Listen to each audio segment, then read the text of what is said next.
Bien, amados hermanos, entramos al estudio, he apagado la cámara para que no se me caiga la conexión. Entramos al estudio, vamos ahora a Santiago, capítulo 4, del verso 1 al versículo 6. Santiago habla, el título de esta lección es Pleito entre hermanos. A manera de, déjame, aquí. A manera de introducción, los versículos que vamos a considerar de Santiago capítulo 4, del verso 1 al versículo 6, estos versículos Santiago nos indica que si no hay espiritualidad o madurez, siempre existirá guerra entre los hermanos. Y esa es la parte en la cual Santiago está tratando de presentar en esta ocasión. También nos enseña, además de indicarnos las causas y las consecuencias de las guerras, el mismo versículo del 1 al 6 nos indica también, o nos dice la cura para que este problema no pueda, que este problema pueda dividir la iglesia.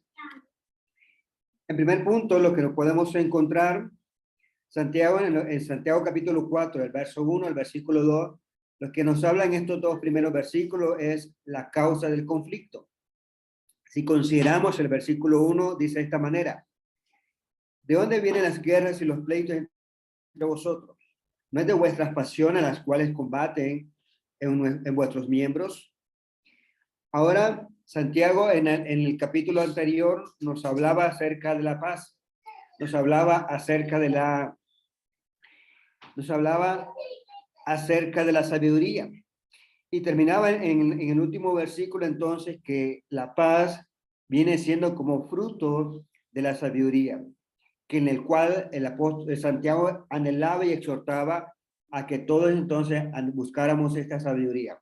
Además, ahora nos habla acerca del tema de la guerra, nos habla acerca de los pleitos, nos habla acerca de que esto surge, como dice el versículo, en bases a vuestras pasiones, las cuales dice combates en vuestros miembros. Santiago capítulo 1, versos 16 y 17 dice de esta manera: hermanos míos queridos, no se engañen. Todo beneficio y todo don perfecto baja de lo alto, del creador de la luz, en quien no hay cambio ni pedido de variación. En Romanos capítulo 7, el versículo 23, también nos dice lo siguiente: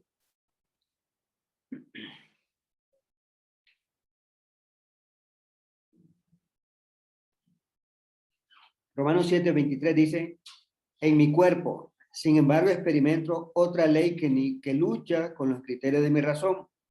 Es la ley del pecado que está en mí y me tiene encadenado.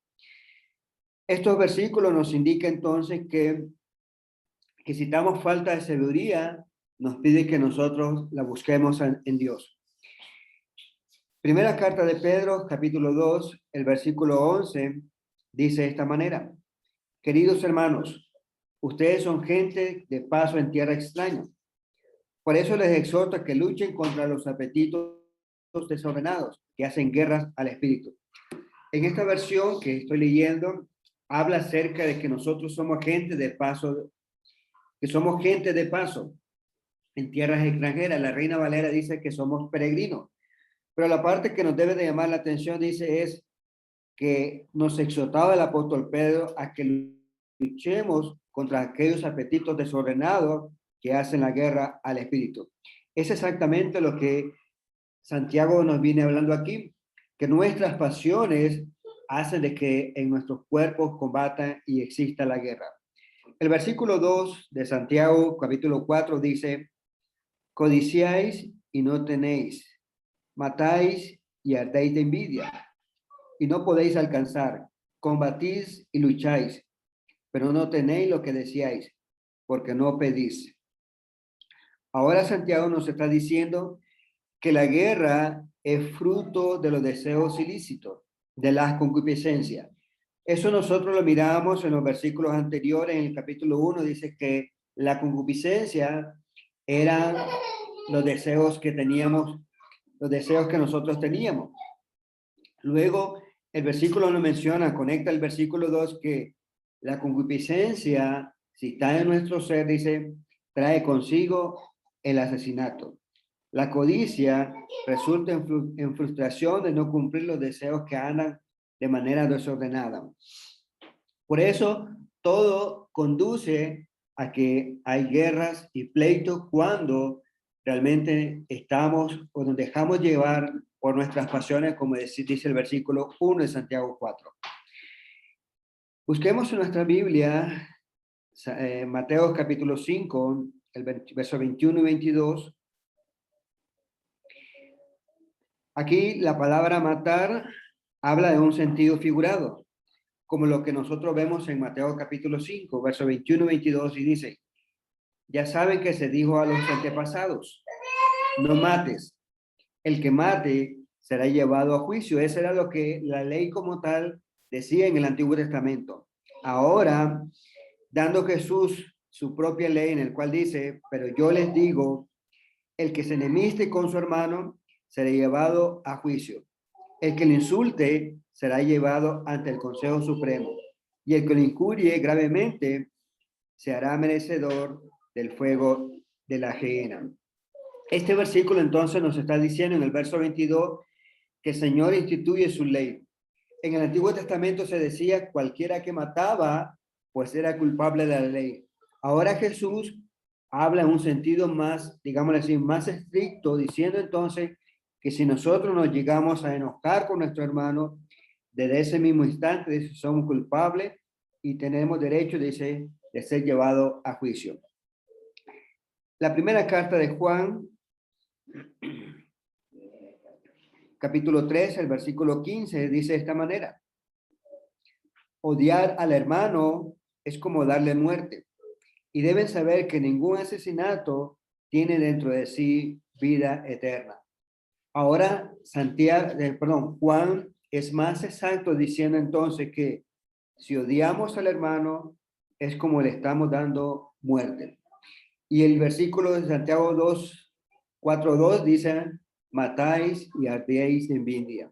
En otras palabras, cuando nosotros albergamos el odio en nuestro corazón hacia el hermano, de esa misma manera nos hace ver de que somos culpables ante Dios por tal acción. Ahora, en el mismo versículo 2 de Santiago dice que nosotros pedimos, o sea, termina diciendo porque no pedís. Esto nos recuerda lo que se nos decía en Mateo capítulo 7, el versículo 7. En el cual dice de esta manera, pidan y Dios los atenderá, busquen y encontrarán, llamen y Dios le abrirá las puertas. Ahora, en Mateo 7:7 nos está diciendo el Señor en el Sermón del Monte que debemos de pedir. Si pedimos, Dios nos va a atender. Si buscamos, dice, también nosotros vamos a encontrar. Y si llamamos, Dios también nos va a abrir. En otras palabras, Dios no está muy lejano de nosotros. Basta entonces que nosotros nos acerquemos a Dios de manera confiada, sabiendo entonces que Dios nos va a ayudar. Mateo 21, verso 22, dice de esta manera, todo cuanto pidan orando con fe, lo recibirán. Ahora este versículo nos hace referencia de la oración cuando nosotros lo pedimos con fe. Aquí mencionan diciendo de manera clara y confiada es que si nosotros lo pedimos con fe, dice que nosotros vamos a recibirlo. Lucas 18, verso 1, haciendo la comparación de la parábola de la viuda y del juez, se nos compara acerca de esta parábola con respecto a la oración. Y Jesús dice, Jesús les contó una parábola para enseñarles que debían orar en cualquier circunstancia. Y lo más importante, dice, debe ser perseverante. Como dice esta versión, sin jamás desanimarnos. Entonces, debemos considerar entonces la oración, llegar a Dios en oración con fe, sabiendo entonces de que Dios nos va a ayudar. Y aún cuando nosotros no creamos que Dios nos vaya a contestar, el versículo de Lucas nos dice de que debemos de hacerlo sin desanimarnos. El segundo punto que nosotros podemos considerar es la consecuencia del conflicto. Lo vemos en Santiago capítulo 4, versos 3 y 4. Consideremos el primer versículo. Santiago capítulo 4, el versículo 3 dice: pedís y no recibís, porque pedís mal, para gastar en vuestros deleites.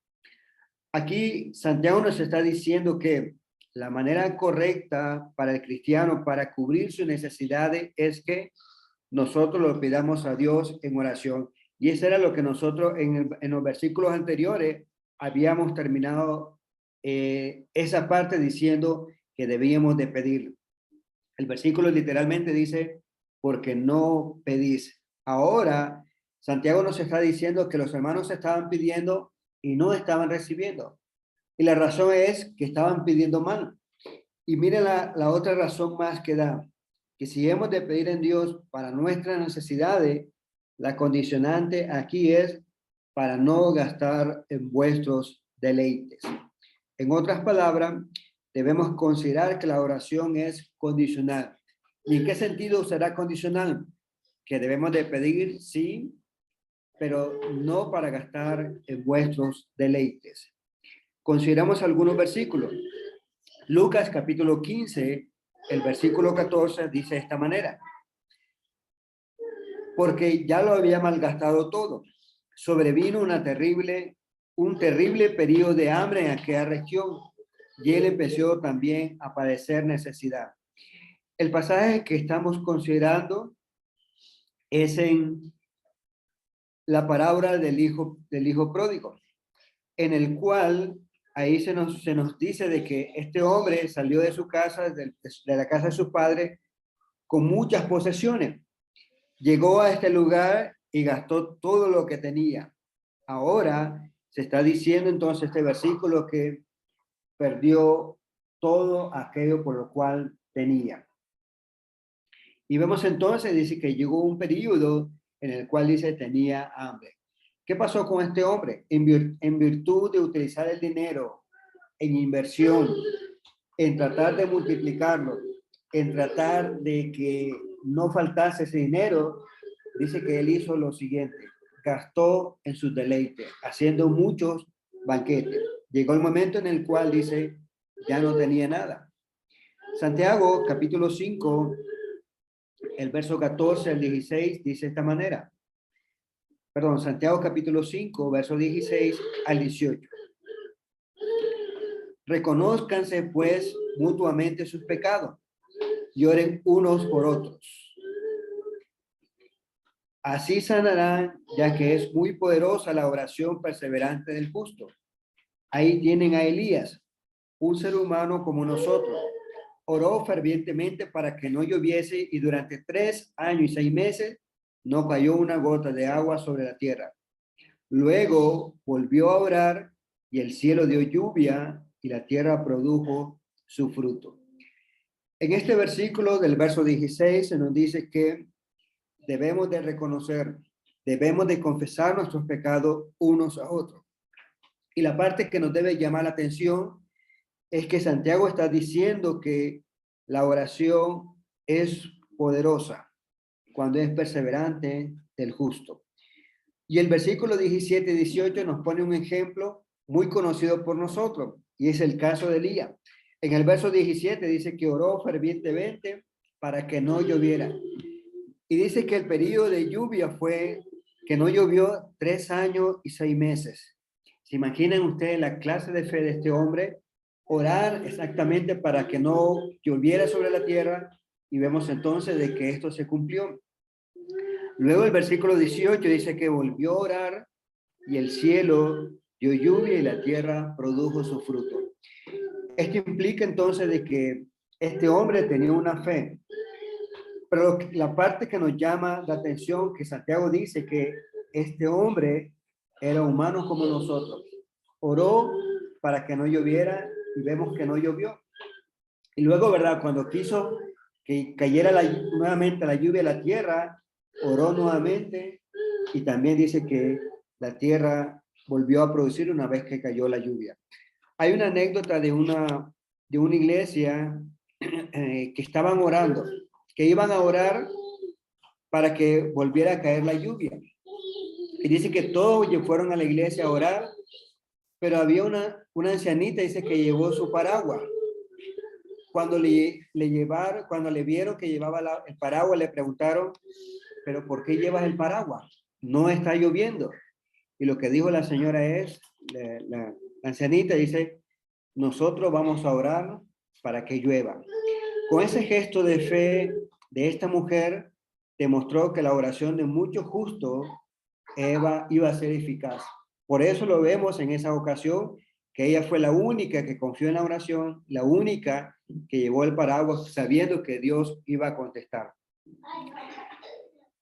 Y la otra parte importante que debemos de considerar, que la oración debe ser conforme a la voluntad de Dios. Primera carta de Juan 5:14 dice, Primera Juan 5:14, ¿ha caído enfermo? Que mande llamar a los presbíteros de la iglesia para que lo unjan con aceite en el nombre del Señor Jesús y hagan oración por él. También me recuerda el caso de los jóvenes de Daniel, los 3 jóvenes que estaban ante el rey diciendo que si era de su voluntad, que en cuanto dependía de él, dice que no iban a adorar la estatua, pero iban a confiar en Dios, se los libraba, ellos iban a reconocer de que, si quiere vamos a buscar la cita que no me la sé muy bien de memoria, Daniel capítulo 3, verso 17.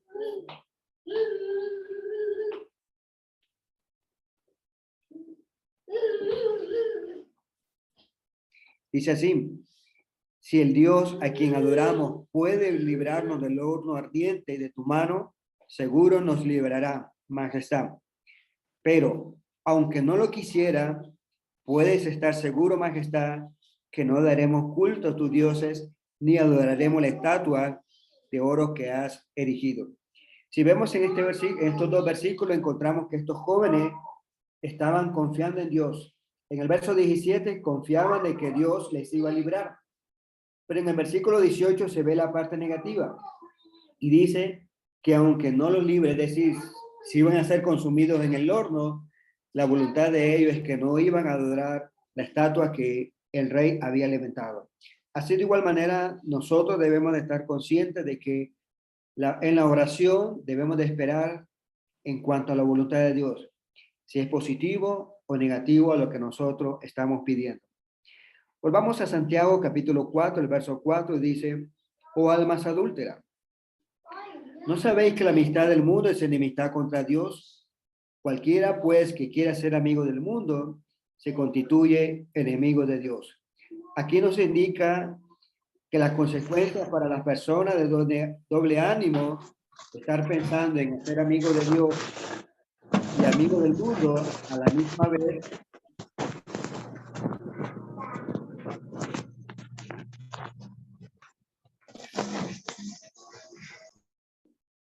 aquí se menciona la persona de doble ánimo, y en el cual nos está diciendo que el doble ánimo quiere ser amigo del mundo y a la misma vez ser amigo de Dios.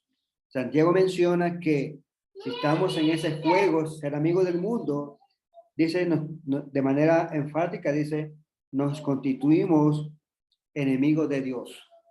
Y esto lo miramos en el estudio de ayer, en Mateo capítulo 12, en el cual dice, Dios no quiere nada neutral. Dios quiere que nosotros tomemos una decisión. Y en este mismo versículo se ve esto. Dios desea que nosotros tomemos una decisión en ser amigo del mundo o ser amigo de él. Primera carta de Juan 2:15 dice de esta manera. No se encariñen con este mundo ni lo que hay en él, porque el amor del Padre y el amor al mundo son incompatibles. Este versículo nos menciona básicamente lo mismo que se menciona en 4:4. Si queremos la mitad del mundo, eso implica que será enemistad contra Dios. Y este versículo nos indica que ambas cosas son incompatibles, no van. Para evitar tales pensamientos, tenemos que amar a Dios, como se menciona en Mateo 22:37, en el cual Jesús contesta y le dice: amarás al Señor tu Dios con todo tu corazón, con toda tu alma y con toda tu inteligencia. Luego, ¿verdad? Que cuando nosotros amamos a Dios de esa manera, lo siguiente que debemos de hacer es mantener las cosas o la vista en las cosas de arriba.